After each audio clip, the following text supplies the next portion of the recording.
విధాల వల్ల కుత్బుల్లాపూర్లోని భూములు 22A నిషేధిత జాబితాలో చేరి తీవ్ర ఇబ్బందులు పడుతున్న బాధితులకు అండగా ఉండటానికి బీఆర్ఎస్ ఆధ్వర్యంలో ప్రత్యేక సమావేశం నిర్వహించారు. ఎమ్మెల్యే కేపీ వివేకానంద్ నేతృత్వంలో ఎంజే గార్డెన్స్ వద్ద జరిగిన ఈ కార్యక్రమానికి మాజీ మంత్రి తన్నీరు హరీష్ రావు, ఎమ్మెల్సీ షంబీపూర్ రాజు, రాగిడి లక్ష్మారెడ్డి ముఖ్య అతిథులుగా హాజరై బాధితులతో ముఖాముఖి మాట్లాడారు. మాజీ మంత్రివర్యులు హరీష్ రావు గారికి నమస్కారాలు, అలాగే అందరికీ నమస్కారాలు.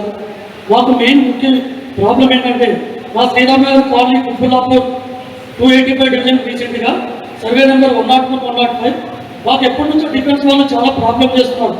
మా రెవెన్యూ రికార్డులో ఇది పట్టాలేండి అని చెప్పి 1968 నుంచి దానికి రికార్డ్స్ కానీ చెసల్ పహాని, కాసర్ పహాని అన్నీ ఉన్నాయి. కానీ డిఫెన్స్ వాళ్ళు మాకు వచ్చేది సిఎల్ఆర్ సర్వే నెంబర్ 507లో వస్తుందని చెప్పేసి 2 సర్వే నెంబర్గా కలిసి 34 ఎకరాలు అడిషన్గా అయితే అందులో సమ్ ఎక్స్టెంట్ ఒక 11 acres బౌండరీ డిస్ప్యూట్ ఉందని చెప్పేసి వాళ్ళు చెప్పేసి మమ్మల్ని చాలా బెదిరించారు. ఈ రోజు స్టేట్మెంట్ వస్తా ఉన్నాయి. ముఖ్యంగా అందరికీ విజ్ఞప్తి చేస్తా ఉన్నాం, ప్రజలందరూ కూడా మనం అప్రమత్తంగా ఉండాలి.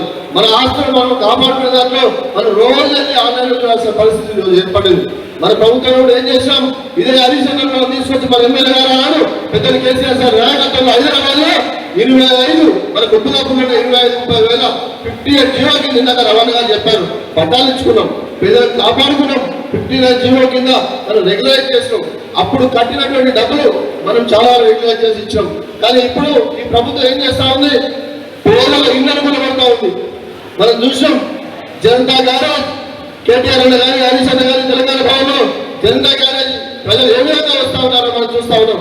ఎక్కడ కష్టం వస్తే అక్కడ ఈ 2.5-3 సంవత్సరాలు మన నాయకులు ఏ రకంగా కష్టపడతా ఉన్నారో చూస్తా ఉన్నాం.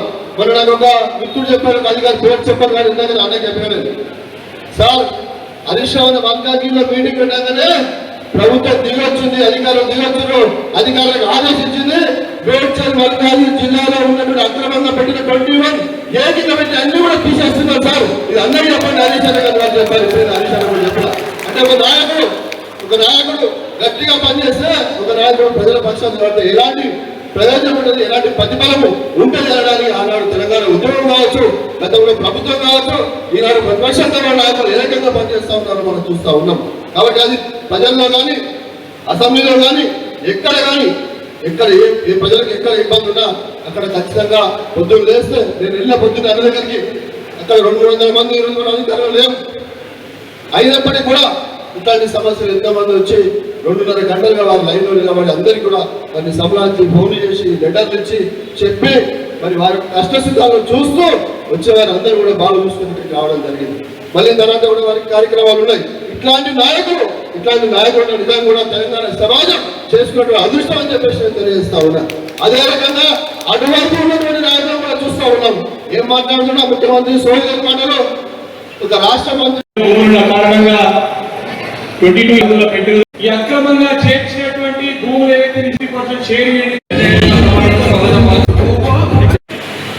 అట్లే చంద్రశేఖర్ స్ప్రింగ్ ఫీల్డ్ కాలనీ కానీ అదేవిధంగా నిజాంపేట్ సంబంధించి బంధం వచ్చినాక ఓ బ్రోకర్ కలిసిందట. ఇక చూడుబాయి కొట్టిగా తీసేస్తారా? పెంచిండు కేసీఆర్, తెలంగాణ గౌరవం పెంచిండు కేసీఆర్, రైతులకు సాగునీరు ఇచ్చి రైతుల కన్నీళ్లు విడిచిండు కేసీఆర్. ప్రజలకు ఏం కావాలో కేసీఆర్ గారు ప్రజలు కేంద్రంగా పరిపాలన సాగించింది కేసీఆర్. కానీ రేవంత్ రెడ్డి భూములు కేంద్రంగా పరిపాలన చేస్తున్నాడు.